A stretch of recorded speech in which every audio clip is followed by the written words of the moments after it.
Hello students, chemical kinetics की इस lecture series में आज हम करने जा रहे हैं हमारा next topic that is methods to determine the order of reaction.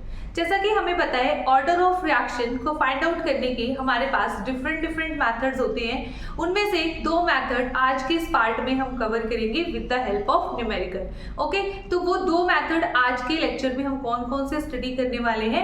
One is half life time method, एक तो हमारे पास हाफ लाइफ टाइम मेथड हम स्टडी करेंगे एंड सेकेंड ग्राफिकल मेथड हम यहाँ पर स्टडी करेंगे। राइट, तो स्टार्ट करते हैं with half life time method. ठीक है, तो हमारे पास जो फर्स्ट मेथड है that is half life time method. Half life time method means हम हाफ लाइफ टाइम की हेल्प से हम क्या फाइंड आउट कर सकते हैं, ऑर्डर ऑफ रिएक्शन को हम फाइंड आउट कर सकते हैं। राइट, अब देखो जो हाफ लाइफ टाइम के लिए मैंने आपको एक फॉर्मूला बताया था, जो मैंने आपको कहा था सेकंड ऑर्डर काइनेटिक्स में कि इसे आप फॉलो करना। ठीक है, कि यहाँ से क्वेश्चन कई बार डायरेक्टली आ जाते हैं एग्जाम में, तो हमने वहां पर किया था T half is directly proportional to initial concentration raise to power 1 minus n। Right, ठीक है, तो ये हमने यहाँ पर किया था, एक जनरल फॉर्मूला हमने लिखा था कि जो टी हाफ है वो हमारा कैसे डिपेंड करता है इनिशियल कंसंट्रेशन पर 1 माइनस n। राइट, अब हमें क्या होगा, अब हमें यहाँ पर जो न्यूमेरिकल गिवन होगा, न्यूमेरिकल में हमें टू हाफ लाइफ टाइम्स की मेथड टू वैल्यूज हमें गिवन होगी एंड टू वैल्यूज हमें इनिशियल कंसंट्रेशन की गिवन होगी। अभी मैं आपको बताती हूँ। ठीक है, इसकी पहले एक बार थ्योरी हम समझ लेते हैं, इसकी डेरिवेशन हम कर लेते हैं, फॉर्मूला क्या आएगा।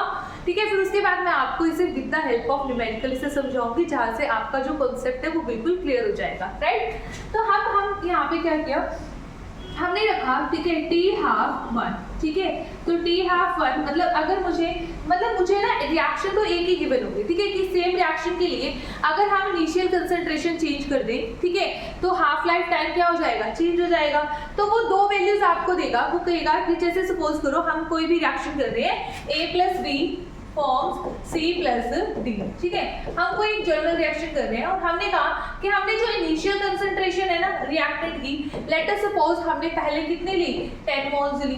ठीक है, उस टाइम पर हमने देखा हाफ लाइफ टाइम हमारा आया 5 मिनट्स। ठीक है, एग्जांपल के लिए समझा रही हूँ मैं आपको। ठीक है, विद न्यूमेरिकल की हेल्प से तो मैं इसे समझाऊंगी ही आपको। ठीक है, फिर हमने सेकंड एक्सपेरिमेंट किया, मतलब यही रिएक्शन की, पर अब की बार हमने इनिशियल कंसंट्रेशन क्या ले ली, लेट अस सपोज ये हमने 5 मोल ली और हमने देखा जो हमारा टी हाफ है वो हमारा हो गया 2 मिनट्स। ठीक है, टी हाफ हमारा कितना हो गया, 2 मिनट्स। ठीक है, तो इस तरीके से आपको डाटा गिवन होगा कि means to values of initial concentration आपको गिवन होगी and to values of half life time आपको गिवन होगी। ठीक है, तो उसके लिए हमारे पास फॉर्मूला क्या रहेगा, तो देखो हम क्या लिख सकते हैं, T half is directly proportional to, ठीक है, A1, मैं A1 मान रही हूँ। A1 क्या है, मेरी इनिशियल कंसंट्रेशन जो फर्स्ट है। ठीक है, आप इसको A01 भी लिख सकते हो। A0 अगर 1 लिखेंगे तो थोड़ी कंफ्यूजन हो जाती है हमें। ठीक है, तो मैं इसको ना A1 प्रेफर कर रही हूँ लिखना यहाँ पर। तो ये A1 क्या है, इनिशियल कंसंट्रेशन ही है हमारी। ठीक है, A1। ठीक है, A1 raise to power 1 minus n। Similarly we can write, ठीक है, टी हाफ 2, ठीक है, मतलब जो हमें सेकेंड वैल्यू गिवन है that is directly proportional to A2 raise to power 1 minus n। ठीक है, तो ये मेरी हो गई इक्वेशन नंबर 1 और ये मैंने लिख दी इक्वेशन नंबर 2।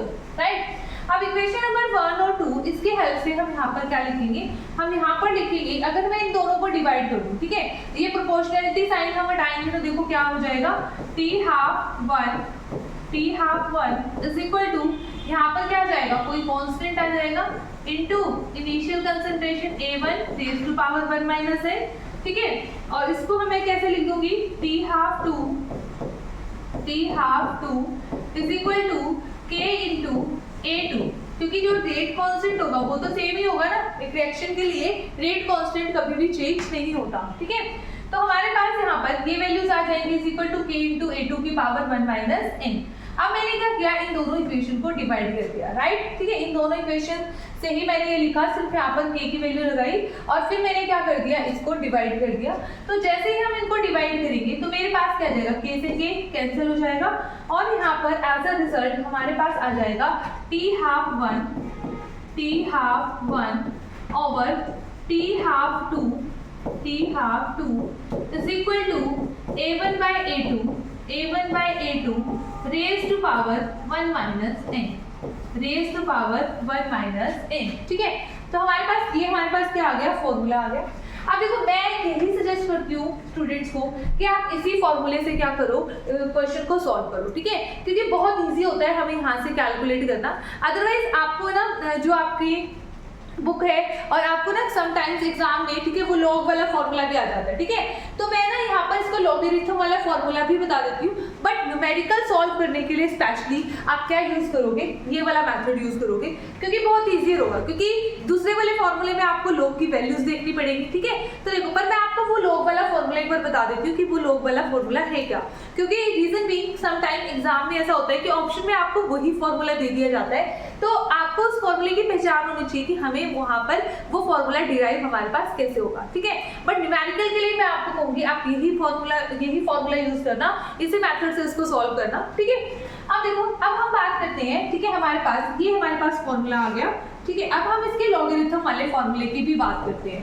तो हमारे पास आ गया t½ 1 over t½ 2 right is equal to a1 by a2 raised to power 1 minus n, raised to power 1 minus n। मेरे पास ये हमारे पास क्या आ गया है, फॉर्मूला आ गया, ठीक है। अब हम क्या करेंगे, taking logarithm on both side, ठीक है, taking logarithm on both side, ठीक है, दोनों तरफ लॉग ले लो आप, ठीक है। अगर हम दोनों तरफ लॉग ले लेंगे तो हमारे पास कैसा सिनेरियो आ जाएगा, क्या आ जाएगा, both side logarithm of t½ 1 over t½ 2, t½ 1 over t½ 2 is equal to logarithm of a1 by a2 raised to power 1 minus n, raised to power 1 minus n। तो यहाँ पर क्या आ जाएगा, 1 minus n into logarithm of a1 by a2, और यहाँ पर क्या आ जाएगा, logarithm of t½ 1 by t½ 2, ठीक है।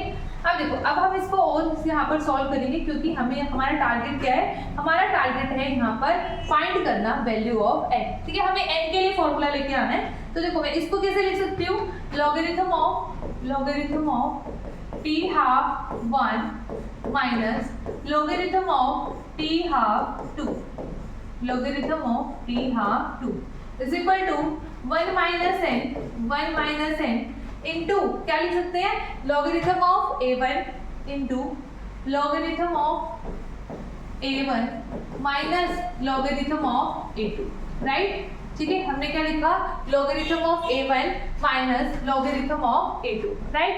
अब हम क्या करेंगे, इस फैक्टर को हम इधर ले आएंगे, ठीक है।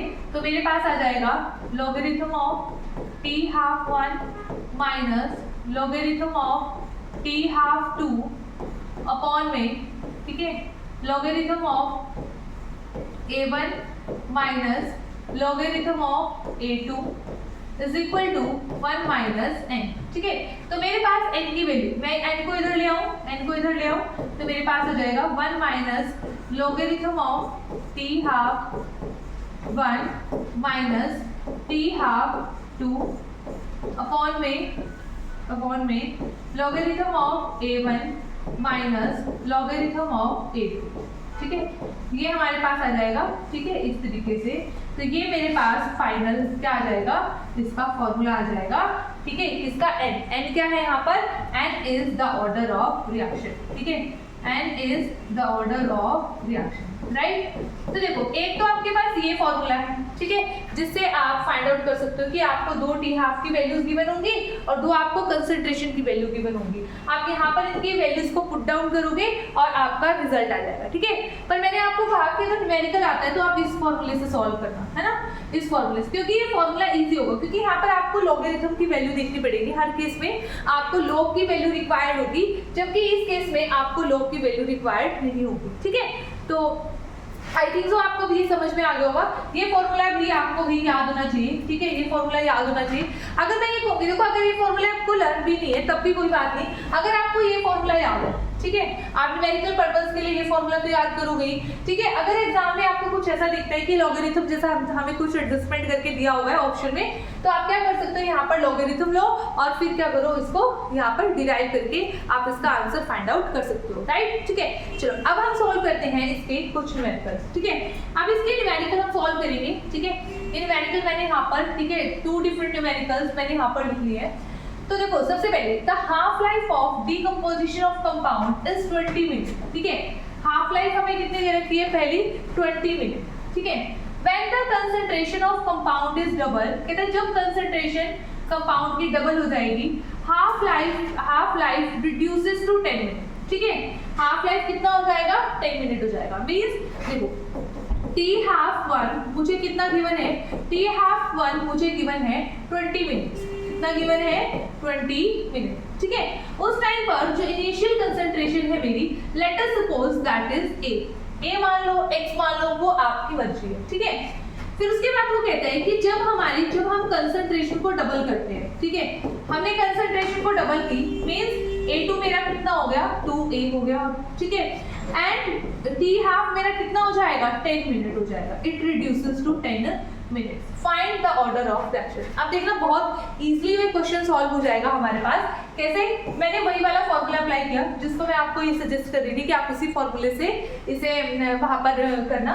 देखो क्वेश्चन हमारे पास T12 फॉर्मूला था, T12 over T12 is equal to A1 by A2 raised to power 1 minus n, right? Raised to power 1 minus n, okay? अब देखो T12 की value 20 by 10, right? is equal to A1 मेरा कितना है, A है, और A2 मेरा कितना है, 2A, raised to power 1 minus n, right? तो मेरे पास यहाँ पर कितना आ गया, यहाँ पर देखो 2 की पावर 1 है, यहाँ पर 1 by 2 की पावर क्या है, 1 minus n है। अगर मैं इस 2 को, ठीक है, यहाँ पर न्यूमरेटर में लेके जाऊं तो मेरे पास क्या हो जाएगा, 2 की पावर n minus 1 हो जाएगा, राइट, ठीक है। देखो क्या आ जाएगा, 2 की पावर 1 इज इक्वल टू 2 की पावर, ये नेगेटिव में हो जाएगा, नेगेटिव का मतलब कि n minus 1। एंड नाउ आप क्या कर सकते हो, इसकी पावर को आप इक्वेट कर सकते हो। अब जब इसकी पावर को आप इक्वेट करोगे तो आपके पास आंसर क्या आ जाएगा, n is equal to 2, means order of reaction is equal to 2, ठीक है। अगर देखो आप है ना लॉगरिथम वाले फॉर्मूले से करते, ठीक है, तो आप क्या करते, लॉग ऑफ 20 की वैल्यू देखते, लॉग ऑफ 10 की वैल्यू देखते, फिर आप, ठीक है, यहाँ पर नीचे डबल कंसंट्रेशन दिया हुआ है, ठीक है, आप फिर उसको भी आपको कुछ ना कुछ अज्यूम करना पड़ता, ठीक है। तो इससे बेटर ये है कि आप इस फॉर्मूले से क्या कर लो, इसको फाइंड आउट कर लो, तो हमारा ऑप्शन क्या हो जाएगा, आंसर सी, ठीक है। उसके बाद हमारे पास नेक्स्ट क्वेश्चन, एक क्वेश्चन और मैंने जानबूझ करके यहाँ पे लिखा है, क्योंकि ना यहाँ पर जैसे यहाँ पर तो फ्रैक्शन क्या हो गई थी, वहाँ पर प्रॉपर डिवाइड हो गई थी, यहाँ पे ना फ्रैक्शन प्रॉपर डिवाइड नहीं होगी, इसलिए मैंने ये एग्जांपल भी कंसीडर किया है। क्योंकि अगर बच्चा सपोज करो कि फर्स्ट न्यूमेरिकल को सॉल्व करता है और फिर सेकंड न्यूमेरिकल को सॉल्व करेगा, तो ये बोलेगा कि इसमें तो फ्रैक्शंस मेरी आई नहीं रही, पावर इक्वलिटी नहीं हो रही, तो उस सिचुएशन में हमें क्या करना है, ठीक है। आप देखो ध्यान से, हमारे पास यहाँ पर ही प्रेशर गिवन है, मतलब कंसंट्रेशन की बजाय आपको क्या गिवन है, प्रेशर, ठीक है, तो उससे कोई फर्क नहीं पड़ेगा, आप कंसंट्रेशन लिखो या प्रेशर लिखो, ठीक है, बात सेम है। हाफ लाइफ टाइम की अगेन हमें 2 वैल्यूज हमें यहाँ पर गिवन, ठीक है। तो इस क्वेश्चन को हम सॉल्व करते हैं। इस क्वेश्चन को सॉल्व करने के लिए, ठीक है, हमने अगेन क्या लिखा, T12 अपॉन में T12, राइट। फिर मैं यहाँ पर कंसंट्रेशन है ना, यहाँ पर मैं प्रेशर रिज्यूम कर लेती हूँ, P1 by P2 raise to power 1 minus n, right. अब देखो हमारे पास यहाँ पर जो T12 की वैल्यू गिवन है, दैट इज 235 and 950, ठीक है, 235 अपॉन में 950, राइट। यहाँ पर जो P1 और P2 की वैल्यू गिवन है वो मेरे पास है 66.66 एंड 33.33, ठीक है, 66.66 and 33.33 raise to power 1 minus n, ठीक है। देखो ये तो आपको डायरेक्ट दिखाई दे रहा है कि यहाँ पर ये कैंसिल हो जाएगा 2 से। अब इस तरह की हम सिचुएशन देखते हैं, यहाँ पर हमारे पास क्या है, अगर मैं इसको कैलकुलेट करूँ, ठीक है, इसको मैं कट करूँ यहाँ पर, तो पहले 5 की टेबल में कट करो, ठीक है, 5 9 45 0, 5 4 20 एंड 5 7 35, ठीक है। तो यहाँ पर आप कहोगे मैम यहाँ पर 47/190 आ गया, ठीक है। इसीलिए मैंने ये न्यूमेरिकल लिया है, ठीक है, क्योंकि बच्चे ये प्रॉब्लम जरूर फेस करेंगे। 47/190, राइट। और यहाँ पर मेरे पास आ गया 2 की पावर 1 - n। तो बच्चे देखिए हम यहाँ पर तो पावर को किसी को भी इक्वेट कर ही नहीं सकते। अब ऐसे सिचुएशन में हम क्या करें, तो ऐसे सिचुएशन में आपको थोड़ा सा अप्रोक्सीमेशन यूज करना है, राइट। अप्रोक्सीमेशन का मतलब क्या है, देखो 47 की टेबल पर 47 4 कितना होता है हमारे पास 188 होता है, ठीक है। 47 4 कितना होता है 188 एंड 47 5 कितना होगा आपका, ठीक है। 47 5 आप देख लो, ठीक है, इससे हायर वैल्यू आएगी ना, ठीक है। देखो 47 4 तो आपके पास कितना हो गया, ठीक है 188 एंड 47 5 आपके पास कितना हो गया 235। तो बताओ कौन सी वैल्यू इसके ज्यादा क्लोज है, 190 के क्लोज कौन सी वैल्यू है 188। तो आप यहाँ पर इतना थोड़ा सा अप्रॉक्स लेकर चलोगे तो हम आपके पास कितना आ जाएगा यहाँ पर 4, ठीक है। आप इसको क्या अज्यूम कर लो 4, तो आप 1/4 हो गया, तो अब तो हमारे पास कोई प्रॉब्लम नहीं है, ठीक है। ये अप्रॉक्स आपको मानना है, अप्रॉक्स, ठीक है। यहाँ पर तो 1/2 का स्क्वायर इज इक्वल टू 2 की पावर 1 - n। अगेन मैं इसको क्या लिख दूं, इसको अगर मैं ऊपर लेके जाऊंगी, ठीक है, तो मेरे पास क्या हो जाएगा 2 की पावर -2, ठीक है। मेरे पास यहाँ पर क्या हो जाने वाला है 2 की पावर -2, ठीक है। 2 की पावर -2 इज इक्वल टू 2 की पावर 1 - n, राइट। तो यहाँ से 1 - n इज इक्वल टू -2, तो n इधर आ गया 1 + 2, तो हमारे पास ऑर्डर ऑफ रिएक्शन क्या आ गया यहाँ पर 3, ठीक है। अदरवाइज आप लोगरिथम वाले फॉर्मूले से कर सकते हो, जो आपको बेटर लगे आप उसी फॉर्मूले से कर सकते हो, बट आई सजेस्ट कि आप इस फॉर्मूले से करो, क्योंकि हमें कोई भी विद इन सेकंड्स हमारे पास आंसर आ जाता है, ठीक है। क्योंकि कंपटीशन में भी टाइम बहुत मायने रखता है, तो आंसर हमारे पास क्या आ जाएगा, इसका ऑर्डर 3 आ जाएगा। ओके, आई होप सो आपको जो ये फर्स्ट मेथड है जो हमारा हाफ लाइफ टाइम मेथड, ये आपको समझ में आ गया होगा, ठीक है। चलो अब हम स्टार्ट करते हैं हमारा next method, that is the graphical method, ठीक है। ग्राफिकल मेथड, अब ग्राफिकल मेथड में कुछ नहीं है, जो हमने ये first order second order kinetics जो मैंने आपको करवाई थी, ठीक है, कि उसके अंदर मैंने आपको ग्राफ कुछ प्लॉट करवाए थे, 0 ऑर्डर के लिए, फर्स्ट ऑर्डर के लिए, एंड फिर मैंने आपको सेकंड ऑर्डर और थर्ड ऑर्डर के लिए भी बताए थे, ठीक है। तो वही ग्राफ आपको गिवन होते हैं, ठीक है। उनमें से कोई रैंडमली आपको एक ग्राफ दे देगा और आपसे पूछेगा कि इस ग्राफ के लिए आप बताओ ऑर्डर ऑफ रिएक्शन क्या होगा, ठीक है। इस तरीके से क्वेश्चन आते हैं हमारे एग्जाम में, कॉम्पिटिटिव एग्जाम्स में ही ऐसे क्वेश्चन आते हैं। तो हमारे पास नेक्स्ट मेथड हो गया ग्राफिकल मेथड, ठीक है। इसे भी हम एक बार रिवाइज कर लेते हैं, ठीक है, सो दैट हमारे पूरा एक सम अप हो जाए हमारे पास। तो फर्स्ट हमारे पास है, ठीक है, फर्स्ट टाइप का जो मेथड है दैट इज वो हम बनाते हैं rate versus concentration, rate versus concentration, ठीक है, रेट वर्सेस कंसंट्रेशन, राइट। अब रेट वर्सेस कंसंट्रेशन में सबसे पहले हम ड्रॉ करते हैं फॉर 0 ऑर्डर रिएक्शन, ठीक है। रेट यहाँ पर on y axis and concentration on x axis, right. यहाँ पर सबसे पहले मैं ग्राफ बनाऊंगी फॉर 0 ऑर्डर रिएक्शन के लिए, फिर फर्स्ट ऑर्डर के लिए, फिर सेकेंड एंड देन थर्ड, ठीक है, second and then third, right. इस तरीके से हम क्या बनाएंगे, यहाँ पर ग्राफ बनाएंगे। यहाँ पर रेट वर्सेस कंसंट्रेशन है, ठीक है। यहाँ पर भी क्या है, रेट वर्सेस कंसंट्रेशन, ठीक है। यहाँ पर क्या है, यहाँ पर है रेट वर्सेस कंसंट्रेशन स्क्वायर, ठीक है, कंसंट्रेशन स्क्वायर, ठीक है। ये ऑलरेडी मैंने आपको second and third order kinetics में इसे एक्सप्लेन कर दिया था। जिन बच्चों ने अगर वो वीडियो नहीं देखी है तो आप प्लीज वहां जाकर वो वीडियो देख लें, यहाँ से आपको वो कॉन्सेप्ट क्लियर हो जाएगा कैसे ग्राफ बनते हैं। रेट वर्सेस यहाँ पर कंसंट्रेशन का क्यूब, ठीक है, that is for third order, ठीक है। ये हमारे पास फर्स्ट ऑर्डर के लिए, ये हमारे पास सेकंड ऑर्डर के लिए, ठीक है, और ये हमारे पास ग्राफ बनेगा फॉर थर्ड ऑर्डर रिएक्शन के लिए, राइट, ठीक है। अब हम क्या करेंगे, यहाँ पर हम देखते हैं कि 0 ऑर्डर रिएक्शन में तो जो हमारा रेट है वो कंसंट्रेशन ऑफ रिएक्टेंट पे डिपेंड ही नहीं करता, मींस हमारे पास ग्राफ क्या आएगा पैरेलल टू x एक्सिस, ठीक है। ऐसे क्वेश्चन आने के एग्जाम में ज्यादा चांसेस रहते हैं, ठीक है। ये वाला क्वेश्चन, ठीक है, जैसे टी हाफ में फर्स्ट ऑर्डर के लिए आ जाता है, ठीक है, क्योंकि रीजन भी यहाँ पर बच्चे कंफ्यूज हो जाते हैं, ठीक है। तो यहाँ पर क्योंकि 0 ऑर्डर के लिए जो रेट है वो कंसंट्रेशन पर डिपेंड ही नहीं करता, इसलिए यहाँ पर हमारे पास क्या आएगी, एक लाइन आएगी parallel to x axis. First order के केस में हमारे पास रेट कैसे करेगा, रेट वेरी करता है डायरेक्टली, कंसंट्रेशन जैसे जैसे इंक्रीज होती है वैसे वैसे हमारे पास रेट ऑफ रिएक्शन भी क्या हो जाता है, इंक्रीज हो जाता है। उसके बाद सेकंड ऑर्डर के लिए ऐसा ग्राफ आएगा, क्योंकि कंसंट्रेशन स्क्वायर अगर ओनली कंसंट्रेशन होता तो हमारे पास ग्राफ कैसा बनता है, लाइक दिस, ठीक है। अगर ये कंसंट्रेशन होता और ये रेट होता सेकेंड ऑर्डर के लिए, हमारे पास ग्राफ ऐसे पैराबोलिक इसकी कर्व बनती है, ठीक है। ऐसे यहाँ पर कंसंट्रेशन क्यूब है, that's why curve will like this. Otherwise अगर यहाँ पर होता रेट वर्सेस कंसंट्रेशन क्यूब ना होता तो हमारे पास अगेन ग्राफ कैसा बनता, पैराबोलिक कर्व, ठीक है। यहाँ पर इस तरीके से हमारे पास क्या हो गए हैं, फर्स्ट टाइप के graph, that is rate versus concentration, right. उसके बाद हमारे पास सेकंड आ जाएंगे, ठीक है। सेकंड देखो ये हमारे पास क्या है, रेट वर्सेस कंसंट्रेशन के ग्राफ, ठीक है, ओके।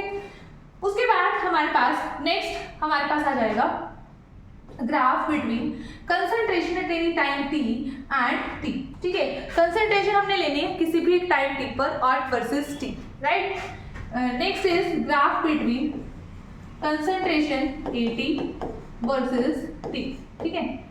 यहाँ पर अब देखो जीरो ऑर्डर रिएक्शन के लिए अगर हम concentration at any time t और वर्सेस t के ग्राफ प्लॉट करते हैं, ठीक है।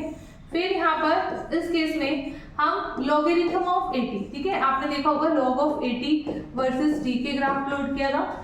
एंड थर्ड हमने देखा, ठीक है, इन सेकंड ऑर्डर काइनेटिक्स 1/80 था, ठीक है, जहां पर 1/a0 हमारा क्या आया था, इंटरसेप्ट आया था, ठीक है, वर्सेस t एंड हियर 1/80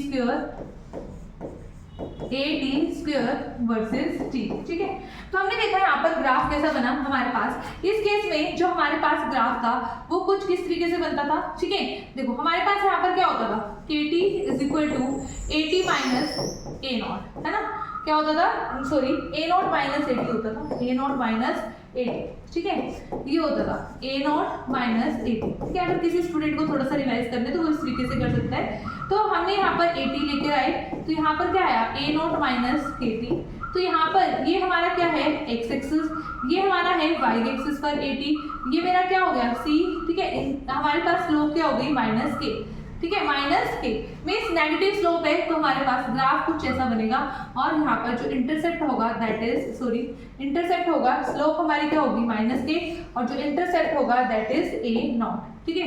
क्या हो जाएगा यहाँ पर, इंटरसेप्ट हमारा क्या हो जाएगा, a0 के इक्वल। अब यहाँ पर log ऑफ 80 में हमारे पास यहाँ पर v क्या रहेगा, इंटरसेप्ट रहेगा, है ना, पर यहाँ पर क्या रहेगा, इंटरसेप्ट, लॉगरिथम ऑफ a0, ठीक है, लॉगरिथम ऑफ a0, राइट। इसके बाद यहाँ पर भी हमारे पास क्या बनता है, यहाँ पर हमारे पास कुछ ग्राफ इस तरीके से बनता है, क्योंकि यहाँ पर जो हमारे पास स्लोप आती है वो क्या आती है, हमारे पास जो स्लोप आती है इस केस में पॉजिटिव आती है, ठीक है। तो यहाँ पर हमारे पास बनेगा 1/a0 इंटरसेप्ट, यहाँ पर भी हमारे पास स्लोप पॉजिटिव आती है, और यहाँ पर हमारे पास इंटरसेप्ट होगा 1/a0 स्क्वायर, ठीक है, 1/a0 स्क्वायर, ठीक है। इसे भी आप देख सकते हो, ठीक है, अगर आप देखना चाहो कि नेगेटिव स्लोप आएगी या पॉजिटिव, इसे हम देख लेते हैं अभी एक बार। हमारे पास आएगा kt is equal to 2.303 logarithm of a0 upon में 80, राइट, ठीक है। तो हमने यहाँ पर क्या लिखा, ठीक है, इसको मैं लिख देती हूँ इस तरीके से, kt अपॉन में 2.303 is equal to logarithm of a0 minus logarithm of 80, right, ठीक है। तो यहाँ पर हमारे पास क्या आ जाएगा, logarithm of 80 is equal to logarithm of 80 is equal to logarithm of a0 minus kt over 2.303, ठीक है। ये t again on x axis, ये कहाँ पर है, y एक्सिस पर, तो आपके पास यहाँ पर हमारे पास स्लोप क्या है, negative, that's why like this, ठीक है। तो यहाँ पर जो हमारी स्लोप है वो कितनी है, वैल्यू माइनस k अपॉन में 2.303। ये क्वेश्चन बहुत बार डायरेक्ट एग्जाम में आ जाता है कि आप इसके लिए स्लोप बताओ, ठीक है। ये ग्राफ आपको गिवन होगा और ग्राफ के लिए आपसे ये पूछ लेगा ऑप्शंस में, बताओ कि इसके लिए स्लोप हमारी क्या होगी, राइट, ठीक है। और इसके लिए हमारे पास स्लोप क्या हो जाएगी, माइनस के, यहाँ पर जो स्लोप है दैट इज माइनस के in case of zero order reaction, right. तो इस तरीके से हमारे पास ये ग्राफ बन गए सेकेंड टाइप के, concentration at any time t versus time, okay. उसके बाद हमारे पास आते हैं नेक्स्ट थर्ड टाइप के graph, third and last, that is graph between t half versus initial concentration, t half versus initial concentration, ठीक है। सबसे पहले हमारे पास zero order, then first order, then second order and then third order, ठीक है। Third order. अब देखो ध्यान से, यहाँ पर मैंने लिया टी हाफ, यहाँ पर मैंने वर्सेस लिया ए नॉट इनिशियल कंसंट्रेशन, यहाँ पर भी T half versus A not, ठीक है। पर ध्यान रखना यहाँ पर आपको क्या लेना है, टी हाफ वर्सेस 1 में ए नॉट, 1 में ए नॉट, यहाँ पर T half versus 1 A not square, ठीक है। इसका ग्राफ मैं बना रही हूँ, ठीक है, डिफरेंट ग्राफ हम बना रहे हैं, ठीक है। अब देखो यहाँ पर मेरे पास जो फर्स्ट जो जीरो ऑर्डर रिएक्शन है, जीरो ऑर्डर रिएक्शन के लिए जो मेरा टी हाफ होता है वो डायरेक्टली प्रोपोर्शनल होता है इनिशियल कंसंट्रेशन की, इसलिए हमें ग्राफ कुछ इस तरीके का मिलता है, ओके। फर्स्ट ऑर्डर में क्योंकि जो मेरा टी हाफ है वो इंडिपेंडेंट होता है इनिशियल कंसंट्रेशन पर, इसलिए हमें ग्राफ मिलता है लाइक दिस, ठीक है, पैरेलल टू एक्स एक्सिस। ये एग्जाम में बहुत बार आता है, ठीक है। T half versus A not ऐसे आएगा, T half versus A not square 1 A not square, ये ग्राफ भी हमारे पास क्या आएगा, इस तरीके से आएगा, ठीक है। तो ये हमारे पास हो गए ग्राफ। ग्राफिकल मेथड में आपसे क्वेश्चन कैसे पूछ लेगा, जैसे आपको ये वाला आपको ग्राफ दे दिया और फिर ऑप्शंस दे देगा आपको कि बताओ कि ये ग्राफ किसके लिए, जीरो ऑर्डर के लिए, फर्स्ट ऑर्डर के लिए, सेकंड के लिए या थर्ड के लिए, ठीक है। अगर आपको ग्राफ की अच्छे से नॉलेज होगी तो आपका कभी भी क्वेश्चन गलत नहीं होगा, ओके स्टूडेंट्स। तो ये हो गए हमारे 2 मेथड्स। नेक्स्ट मेथड में, नेक्स्ट पार्ट में हम बात करेंगे रिमेनिंग 2 मेथड्स की, that is integrated rate law method and initial rate law method, okay, ठीक है। तो ये हमारे पास 2 मेथड हो गए। आई होप सो आपके लिए ये वीडियो हेल्पफुल होगी, ओके। मिलते हैं नेक्स्ट वीडियो में।